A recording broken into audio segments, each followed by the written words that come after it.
Sekarang 4 wanita ahli neraka. Yang pertama, istri yang lisannya tajam, senantiasa mencaci dan menyalahkan suaminya. Bila suaminya gaib, maka ia berkhianat. Dan bila sedang di rumah, maka ia terus menyakiti suaminya dengan lisannya. Bapak Ibu tahu kenapa Khadijah radhiyallahu anha dapat jaminan istana di surga?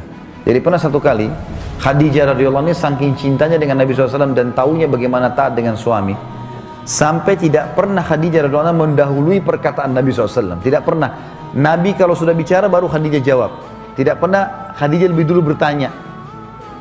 Itu, jadi dia selalu lakukan itu. Kemudian yang kedua, Khadijah tidak pernah angkat suaranya dengan Nabi SAW. Kalau intonasi suara Nabi misalnya kalau kita kasih angka 6, Khadijah pasti 5 atau 4. Tidak pernah di atasnya.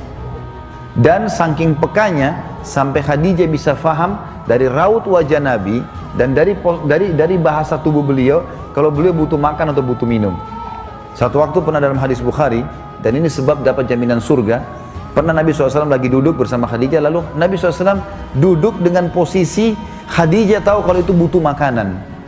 Maka Khadijah nggak banyak bicara, mengatakan saya akan ke dapur, lalu dia pergi ke dapur urusin makanan kesukaan Nabi SAW. Nabi pun tidak tahu kalau dia lagi bawa makanan sebenarnya. Jadi ini saking pekahnya.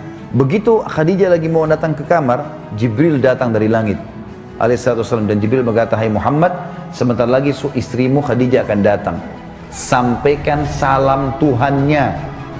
Allah kirim salam sama Khadijah, dan salamku juga. Jibril kirim salam. Ini lihat ibu-ibu luar biasa. Salamku juga sama dia, dan sampaikan kepadanya berita gembira kalau dia akan dapat istana di surga.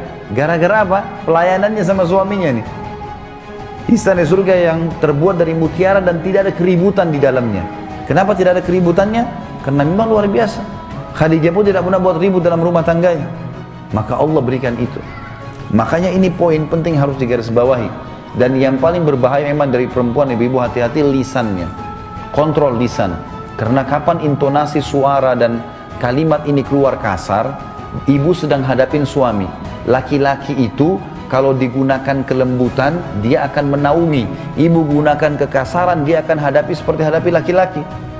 Yang kedua adalah istri ahli neraka ya. Perempuan, istri yang membebani suaminya di luar kemampuannya. Ibu tahu nggak, subhanallah, ada penelitian Bapak Ibu sekalian, banyaknya terjadi masalah laki-laki yang koruptor, ada masalah apa segala, di belakangnya istrinya. Penelitian itu, secara global persentase terbesar laki-laki yang buat kriminal dan kesalahan di belakangnya ada istrinya. Istrinya tidak tampil di lapangan, tapi istrinya merongrong dia sehingga dia melakukan kriminal itu. Ini tidak semua ya, tapi dominan persentase di atas 90% gara-gara itu. Subhanallah, sabda Nabi ini nggak mungkin salah. Yang ketiga, istri yang tidak menutup dirinya, juga auratnya dari lawan jenisnya, dan keluar rumah dengan membuka aurat. Jadi ini juga termasuk ahli neraka. Yang terakhir, yang keempat, istri yang tujuan hidupnya hanya makan, minum, tidur, yang tidak punya keinginan untuk mendirikan sholat, mentaati Allah, Rasulnya, dan juga suaminya. Hadis yang lain, tidak ada seorang istri pun yang meninggal dunia, lalu suaminya ridho kecuali ia pasti masuk surga. Ada jaminan di sini.